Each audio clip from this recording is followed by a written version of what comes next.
Bienvenue dans ma nouvelle vidéo pour vous expliquer que ma date de naissance, qui est celle du Seigneur, date du naissance du Seigneur, je vais l'écrire, parce que vous êtes tous des PD, hein, tous des PD, qui s'enculent tous par le cul. Alors comme vous êtes tous des PD qui s'enculent tous par le cul, je vais vous l'écrire.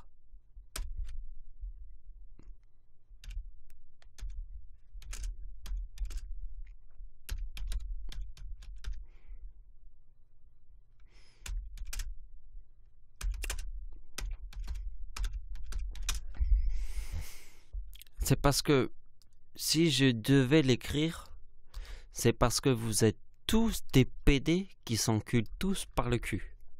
Vous êtes tous des dinosaures. Je suis le Seigneur. Donc comme je suis le Seigneur, vous êtes tous des PD. Et si je vous montre, alors, je vais écrire. Dieu est né en quelle année? Dieu est né en 1975. L'année 1975, c'est la fin de la guerre du Vietnam. Espèce d'enculé de ta race, plus ta mère la pute. Donc, si sur Terre je suis le Seigneur né de tous les signes, ma date de naissance 1975 est la fin de la guerre du Vietnam. Je suis né de tous les signes. Je suis sur Terre le Messie. Donc sur Terre, je suis arrivé avec le plus grand miracle de Dieu. Quel était mon plus grand miracle sur Terre? Si sur Terre, je suis Dieu. Je suis Dieu. Sur Terre, je suis Dieu. Je suis Dieu sur Terre. Dieu. Bon, j'arrive sur Terre et je crée mon plus grand miracle. Fin de la guerre du Vietnam est en 1975. Vous avez vu que la date 1975 correspond à la fin de la guerre du Vietnam. Donc l'année 1975 est la fin de la guerre du Vietnam. Est-ce que quelqu'un a eu l'intelligence de se dire que Dieu est né à la fin de la guerre du Vietnam, puisque c'est 1975, puisque c'est le plus grand de tous les dieux? C'est le Dieu de tous les plus grands miracles du ciel.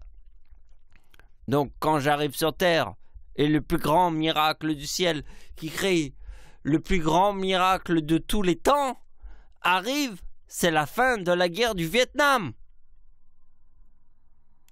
C'est ma date de naissance. 1975, fin de la guerre du Vietnam. Donc si j'arrive pas avec un miracle sur Terre,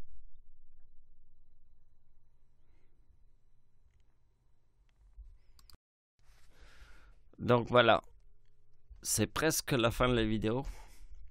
Mais je voulais vous dire que le véritable sacrifice vient des hommes, pas des femmes. Parce qu'en fait, les femmes... Parce qu'en fait, quand on imagine la guerre, on voit que des hommes qui sont en train de se sacrifier. Que des hommes. Hein. Ils sont sur le terrain, ce sont des hommes, ils sont sur le terrain. Mais qu'est-ce que font les femmes? Elles se font les ongles. Elles se font les ongles. Parce que la femme est le diable. Qu'est-ce que fait une femme pendant une super guerre? Elles se font les ongles. Mais une fois qu'elles ont fini leur manicure et leurs ongles, elle va manipuler les hommes qui font la guerre. Alors c'est un truc complètement ouf, hein, que je vous dis, mais c'est la vérité. Parce que en fait, les femmes dominent le monde. Pourquoi? Parce que c'est le frelon plus l'abeille. Qui gouverne la ruche des abeilles? Ce sont des femmes. Qui gouverne la ruche du frelon? Ce sont des femmes. Alors, qui se manicure les ongles pendant que les hommes sont en train de se faire baiser le cul sur le chantier et la guerre?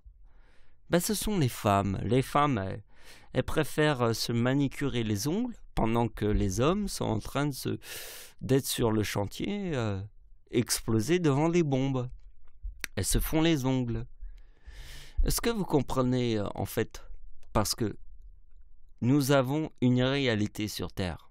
Nous avons la ruche des abeilles, où toutes les femmes dans la ruche des abeilles ont du venin, sauf le mâle de la ruche. Le mâle de la ruche n'a pas de venin. D'accord? Et nous avons un duel entre le frelon et l'abeille. Le frelon est comme l'abeille. Toutes les deux des femmes. Donc nous avons un problème, c'est qu'il n'y a que des femmes qui se font la guerre. Alors nous voyons un monde où il n'y a que des hommes qui se font la guerre, que des hommes. Hein. On voit sur le chantier que des hommes qui sont en train de se faire la guerre. Mais dans la réalité, qui est pervers, c'est que en fait les femmes se manicurent les ongles pendant que les hommes se font la guerre. Vous savez pourquoi? Parce que dans la ruche des abeilles, toutes les femmes ont du venin. Parce que dans la ruche du frelon, qui est la guerre entre frelon et abeilles, toutes les femmes, frelons et abeilles sont les mêmes. Se manicurent les ongles pendant que les hommes sont dans le sacrifice. Voilà, c'est la fin de la vidéo. Merci de m'avoir suivi. Au revoir.